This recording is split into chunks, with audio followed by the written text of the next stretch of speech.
We have the governor of the state of New York, my brother, Andrew Cuomo. Governor, thank you for joining us. Good to be with you, Christopher. The good news, huge Navy ship came in today. The president said we delivered on that. It got here sooner.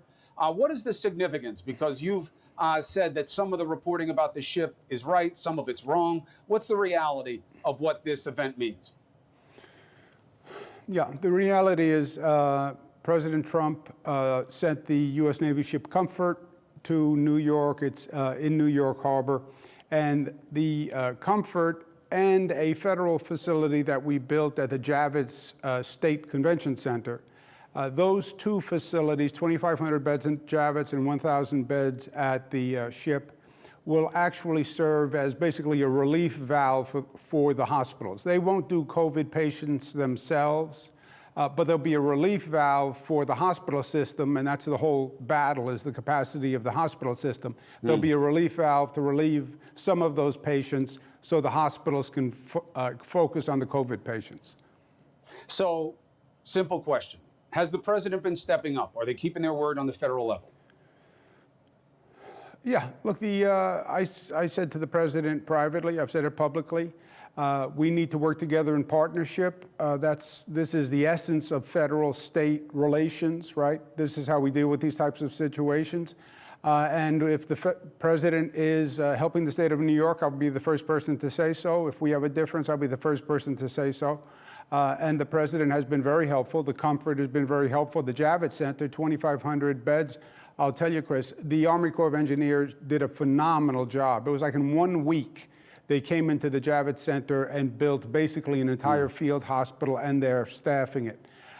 So those two facilities alone, right there, you're talking about a great relief valve. Now, we still have problems and we have issues, right? Your opening point was right. There's two missions, right? Number one, stay home, reduce the infection rate, don't go out. You're exposing yourself to danger. You could get infected. You could infect someone else. Second, this is going to be a battle at the hospitals, at the public health system.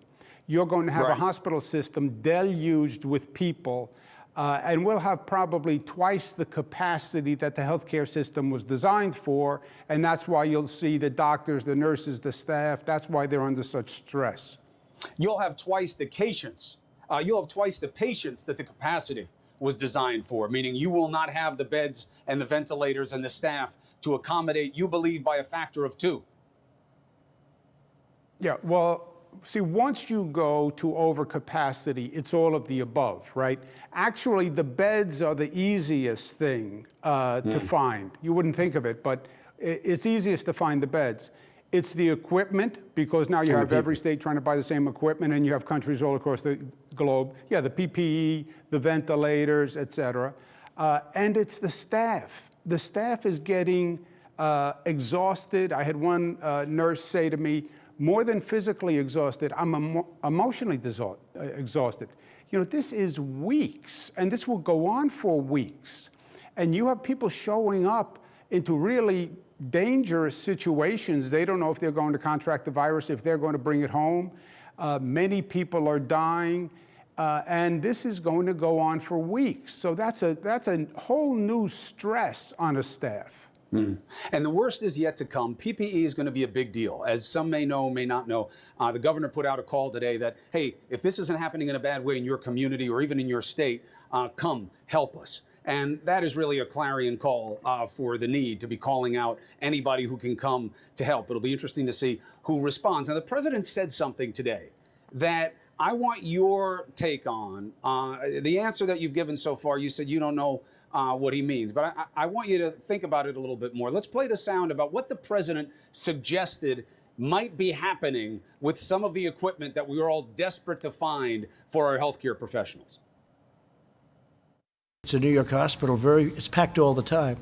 How do you go from 10 to 20 to 300,000, 10 to 20,000 masks to 300,000, even though this is different? Something's going on, and you ought to look into it as reporters. Where are the masks going? Are they going out the back door? How do you go from 10,000 to 300,000? And we have that in a lot of different places. So somebody should probably look into that. Now, you said, I don't know what he means. You know what he means. He's saying that somebody's stealing this PPE stuff, or that something's being done with it that is wrong, which is the implication is I'm doing the right thing. I'm getting them the right things in New York. I don't know what they're doing with them. That's the implication. What's your response? Yeah, my response is, first of all, if I say I don't know what he means, you can't tell me that, yes, I do know what he means. You might think. What do you think he could? What do you think he could mean other than that? It could mean, I don't know. That's a very vague thing. It went out the back door. I don't know. Maybe. What do you mean they went out the back door? What is it, a stray cat? It didn't go out the back door. He's saying somebody's taking something. I don't know what it is. Maybe it's the door. Well, maybe that's what he means, but I don't know. It's a very vague reference. You should ask the president. But look, the exponential increase in the PPE is real, right? Almost in the hospitals now, there's COVID PPE, non-COVID PPE. Everybody's wearing COVID PPE because you don't know who has COVID, you don't know who doesn't have COVID.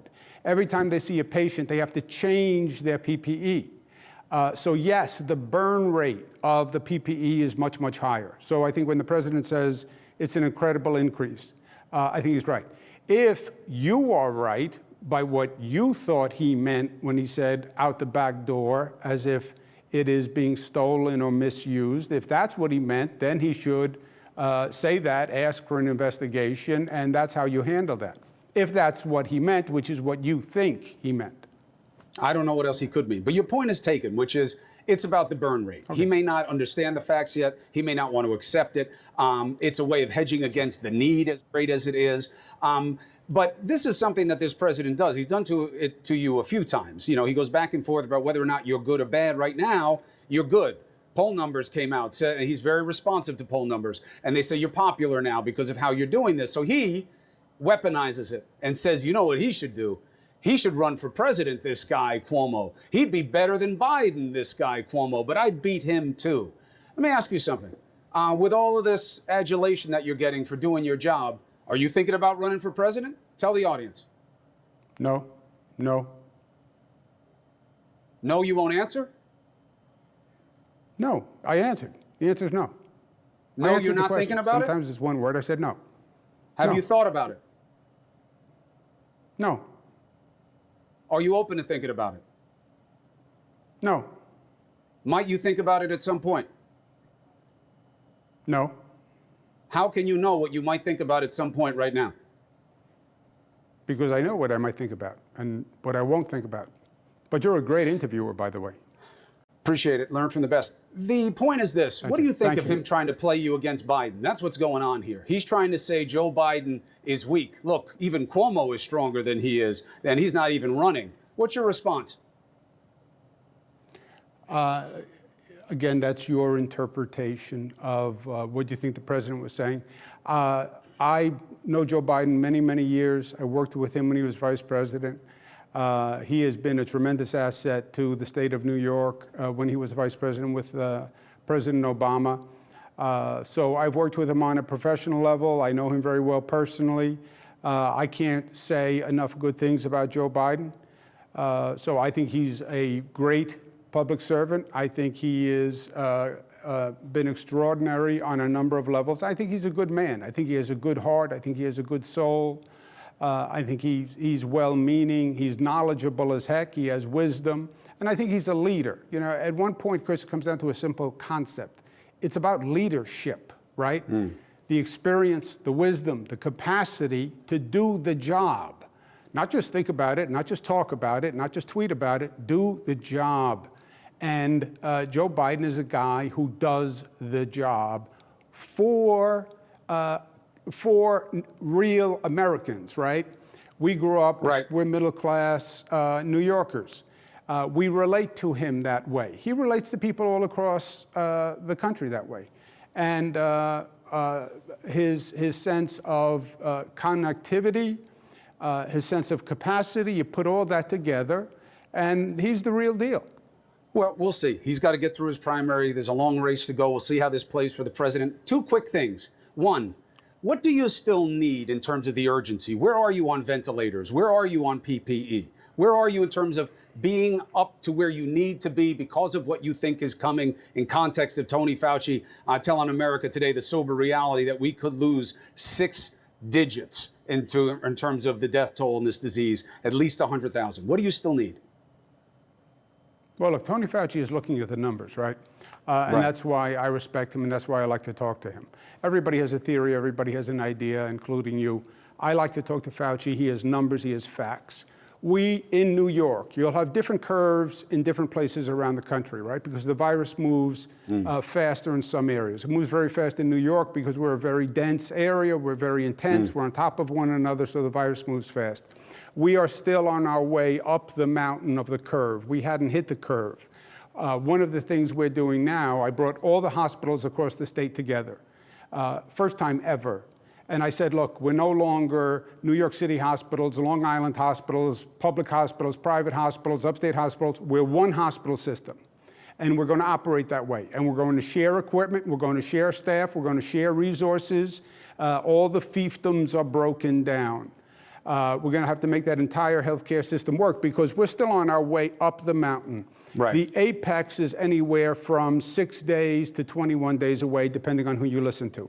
The apex can either be 1.5 times the capacity of the hospital system or 3 times the capacity of the hospital system, depending on which projection you reach. So I want to prepare for that apex because this virus has been ahead of us every step of the day, Christopher. We have never gotten ahead of this virus. And you never win fighting the last battle. And we have to get ahead of it. And the next encounter where we meet the enemy is on the top of the mountain at that apex. And that's what we have to be ready for. Understood. Now, you've been really giving people a lot of comfort about recognizing the difficulties of staying at home, making an effort, obviously, to be home. You got your kids up there with you. You're keeping them close. You know, you said something about yourself where you said, you know, I'm not really good at cooking and, you know, I've had to learn and do stuff with the kids. I don't know why you take your shot at that. I mean, you know, just because you don't cook. I mean, Mom shares her secrets about how to make sauce. Very few people. I mean, you shouldn't criticize yourself that you're not one of the people that Mom saw as worthy to, you know, teach how to cook and make tomato sauce. Well, look, I'm sure she would have. It's just that you spent so much more time in the kitchen, Chris, than I did. You were just available to her. You know, you had that always like Mom's little helper in the kitchen. I really respect that. So I think it's because you were there and always underfoot. Yeah, see, I don't see it that way. How many? I mean, you spent years in the kitchen when you think of it. I don't see it that way. I didn't spend years well, in the kitchen. I didn't mean to offend you. I didn't mean to offend you. Well, I think maybe you did, but that's okay. There's no offense taken. There's no offense taken. No, but what I'm saying is, please. That you helped Mom in the kitchen was a beautiful thing. I had to do work. I didn't help Mom in the kitchen. Like, you're saying something a little different. She taught me things that she chose not to teach you, is what I'm trying to say. You don't have to play the sound. May I ask you a question? But I just, hold on one second. You have a moment. I'm having a... Where are you? Can I ask you, where are you? I'm in the process of making a point, is where I am. I'm in my basement. But where are you physically? I'm in my basement. You're in your basement. That's what I just said. Yeah, that's where I am. Oh, you're in your basement. I see. Well, you spend a lot of time there, right? Christina says she sends you there a lot. So kitchen and basement, that's where you've spent your life. Okay. Here's what I'm trying to say. I'm in the basement because this is where I had the availability to do this. Right now, I need to be working at home. That's why I'm here. But Mom, you don't have to play the sound. But last night, I was doing what I do for my family, which is make my mother's sauce. She taught me how to make the sauce, which is something that is very coveted. And she said, I can only teach he, not she, he who will carry it on best. And you will see the B-roll of me cooking. My mother called me and said, and I was listening to her favorite, one of her favorite songs, Andrea Bocelli, and you'll see I had a picture of her behind me, as I always do when I'm cooking in the kitchen. I always have a picture of my mother there to remember our bond and how I care for her, that she taught me how to make the sauce. She didn't teach anybody else. And she called me and said, is Andrew there? I said, no, Mom, I'm all alone here out on the island with my family. And she said, where is he? And I said, he's up in Albany in the house with the big gates and the attack dog. And she said, oh, that's too bad. And I said, it's okay, Mom. I love him and I'll make sauce for him too. And she started to cry and then I said goodbye. Yeah. That's no, what happened. You've always been good at You've always been good at manipulation. You've always been the meatball of the family. And look, some of us have to work, right? I don't have the luxury of working 1 hour a day. God bless you. Well, I'm happy first for of all, you. it's a but most full-time of us job. work more than 1 hour a day. That's all I'm You saying. certainly have been working a lot, and I'll tell you what, be careful. Not just because you look like you've been burning a lot of hours, but you show up in a lot of places, and I know it gives comfort to people, but if you get sick, God forbid, there's only one of you right now. And if you get sick, it's a problem. So I know you like to run around with your ill-fitting jacket, but just remember that. You got to stay healthy. I need you, big brother, because I love you, and you're the center of the family, but you're the center of the state right now also. Yeah, but I have to do my job, and Mama didn't raise an armchair general in me anyway. I'm not going to sit in my basement. I say to the National Guard every time before I go out there, I'll never ask you to go anywhere that I won't go. I'll never ask you to do anything that I won't do. So I need to be out there doing my job. You stay where you are in the basement. I think it's very nice. I love you. Be safe. Call me sometime. I have to be honest. This basement puts me in a bad position, and I am sitting in an armchair right now. Those are two terrible facts. But you're doing the right thing. You're talking to the audience. You're being open to the media. I know you're working your tail off for everybody. I love you. I respect you. Stay safe. I'll talk to you soon. I'll send you some sauce. Love you, brother. Mom's secret. Love you. favorite. Oh, yeah, thanks. Thanks. Yeah, I know. Love. Meatball. Yeah. Yeah, you. I heard it. It's a term of endearment Okay. in Italian circles. To be the meatball, Yeah, you sure. can please make him, Yeah. please hang up on him now. Thank you very much. He has a lot of work to do. Is he gone? Is he gone? He's gone.